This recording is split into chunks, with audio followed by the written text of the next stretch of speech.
or decider. We are describing where your biggest blind spot or panic zone is located. Okay, so that's what it's saying that they're talking about when they look at a single observer or a single decider. But that's not really where we want to start. We want to start at the theory layer. So we're going to say, just so that it knows, start at the theory layer.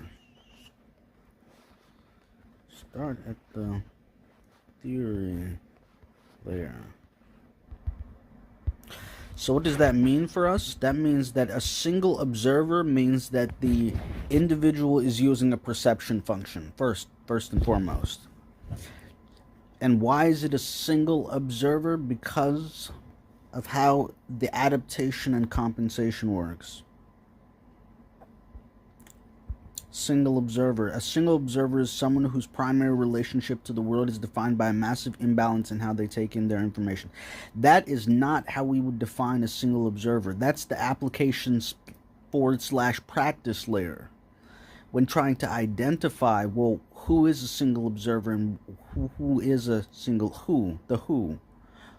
Who represents these things? But the what of what the thing is primarily structural, meaning we're talking about an individual who's the theory of their structure of mind, or structure of mind, the theory of their structure of mind, theory of mind as a structure is an observer function, that's a perception function, and it's a single observing function, meaning it's a perception function. What would happen if it was a double observing function? That means it's a judgment. Single decider is double observing, and single observing is double deciding.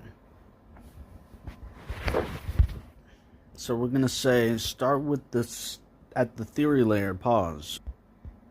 To understand the structure of a single observer, we must begin at the theory layer with Carl Jung's definition of the irrational functions. Jung categorized sensation, S, and intuition, N, as irrational or perceiving, because they do not evaluate or judge. They simply take in what is.